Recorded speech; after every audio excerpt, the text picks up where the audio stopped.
Sir আসতে পারি? আসুন।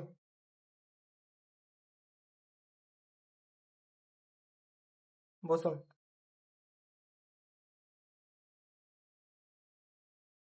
নিজের সম্পর্কে কিছু বলুন। গুড মর্নিং স্যার, আমাকে নিজের সম্পর্কে কিছু বলার সুযোগ দেওয়ার জন্য ধন্যবাদ। আমার নাম সৌর্য ব্রত লাহা। আমি পূর্ব বর্ধমান জেলার গুসকরা থেকে এসেছি। স্যার, আমি ক্লাস 10 এবং ক্লাস 12 পাস করেছি গুসকরা পূর্ণানন্দ পাবলিক ইনস্টিটিউশন থেকে। এরপর গুসকরা মহাবিদ্যালয় থেকে আমি আমার স্নাতক স্তরের পড়াশোনা শেষ করেছি। বর্তমানে আমি বর্ধমান বিশ্ববিদ্যালয় থেকে আমার ইংলিশের মাস্টার্সের দ্বিতীয় বর্ষের পড়াশোনা কমপ্লিট করছি। আচ্ছা, আপনি এই চাকরিটা কেন করতে চান? আমি সরকারি ব্যবস্থার অংশ হয়ে নিষ্ঠার সাথে কাজ করতে চাই। এই কাজের দায়িত্বগুলো পালন করার ধৈর্য ও দক্ষতা আমার আছে বলে আমি মনে করি। আচ্ছা, আপনি কি জানেন গ্রুপ সি ও গ্রুপ ডি এর কাজ কি?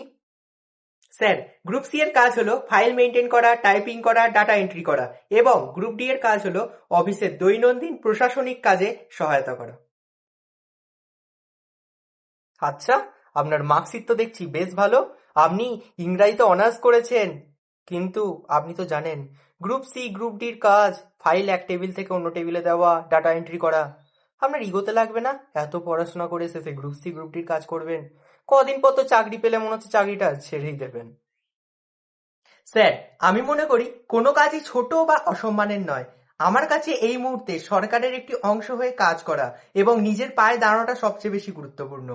আমার উচ্চশিক্ষা আমাকে ধৈর্যশীল এবং শৃঙ্খলাপরায়ণ হতে শিখিয়েছে, যা আমাকে এই দপ্তরের সাধারণ কাজগুলিও নিখুঁতভাবে করতে সাহায্য করবে। তাই এই কাজটিকে আমি সম্পূর্ণ সম্মানের চোখেই দেখি। ধরুন, আজকে স্কুলে কাজের অনেক চাপ। আপনি সবে আপনার কাজগুলো শেষ করেছেন, বাড়ি যাবেন। ঠিক এমন সময় বড়বাবু এলেন আর আপনাকে অনেকগুলো ফাইল দিলেন আর বললেন বাড়ি যাওয়ার আগে এগুলো শেষ করে রাখবে। আপনাকে বাড়িতে একটা গুরুত্বপূর্ণ কাজও করতে হতো। আপনি কি বড়বাবুর সঙ্গে ঝগড়া করবেন, নাকি বাড়ির কাজ বাদ দিয়ে যাবেন? স্যার, কাজটা যেহেতু অফিসের জন্য অত্যন্ত জরুরি এবং আমার ঊর্ধ্বতন কর্তৃপক্ষ আমাকে বিশ্বাস করে কাজটির দায়িত্ব দিয়েছেন, তাই আমি আগে অফিসের কাজটি শেষ করব। বাড়ির জরুরি কাজটা যদি ম্যানেজ করা সম্ভব হয়, তাহলে কাউকে ফোন করে সামলানোর জন্য অনুরোধ করব। কারণ অফিসের কর্তব্যই হলো আমার প্রাথমিক কর্তব্য। ধরুন, আপনি আপনার অফিসে বসে খুব মনোসংযোগ সহকারে একটা কাজ করছেন। হঠাৎ করে একটা সাধারণ মানুষ ঢুকে আপনার উপর চেঁচামেচি শুরু করে দিল।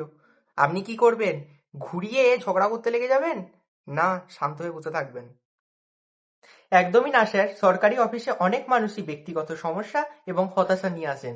আমি প্রথমে শান্ত থাকব, তাকে বসে জল খেতে বলবো এবং তার সমস্যা শোনার চেষ্টা করব, এবং তা আমার আওতার মধ্যে থাকলে তার সমাধানেরও চেষ্টা করব। যদি বিষয়টি আমি একা না সামলাতে পারি, সেক্ষেত্রে আমি হেড স্যারকে বিষয়টি জানাবো। গ্রুপ সি স্টাফ হিসেবে অফিসারদের নির্দেশ মানা আপনার কর্তব্য। কিন্তু মনে করুন, আপনার অফিসার প্রতিদিন তার ব্যক্তিগত বাজার কিংবা ইলেকট্রিক বিল আপনাকে দিয়ে জমা করাচ্ছেন। আপনি কি সেই কাজগুলো করবেন? স্যার, আমি সরকারি অফিসে সরকারি কাজ করার জন্য নিযুক্ত হয়েছি। কোনো ব্যক্তিগত কাজ করা আমার দায়িত্বের মধ্যে পড়ে না। আমি সেটা স্যারকে বিনয়ের সঙ্গে বোঝানোর চেষ্টা করব। তবে হ্যাঁ, যদি সত্যিই স্যারের কোনো মেডিকেল এমার্জেন্সি কিংবা বড় বিপদ হয়ে থাকে, তবে একজন মানুষ হিসেবে আমি তার পাশে দাঁড়িয়ে থাকব।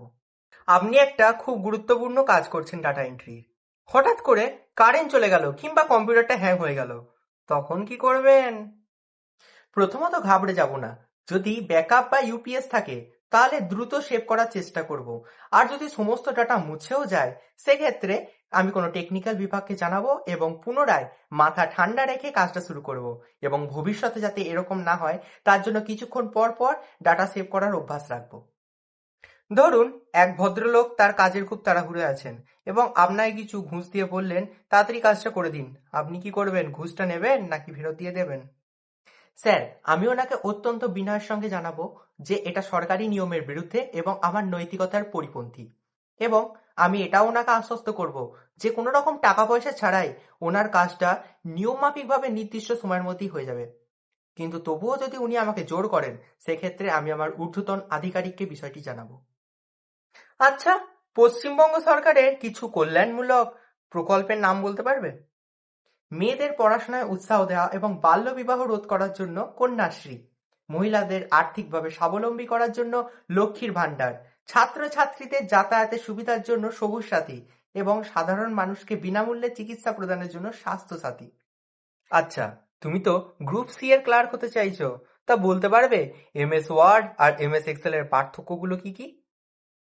হ্যাঁ স্যার, এমএস ওয়ার্ড ব্যবহার করা হয় কোনো চিঠি, ডকুমেন্ট বা নোটিশ টাইপ করার জন্য, এবং এমএস এক্সেল ব্যবহার করা হয় কোনো ডেটা বা তথ্যকে সাজিয়ে রাখা এবং হিসাব নিকাশ করার জন্য। আচ্ছা, তুমি তো পূর্ব বর্ধমান জেলায় থাকো, তা তোমার জেলা সম্পর্কে কিছু বলতে পারবে? স্যার, এই প্রশ্নের উত্তর আমার জানা নেই, পরবর্তীকালে অবশ্যই জেনে বলবো। ঠিক আছে, তুমি এবার আসতে পারো।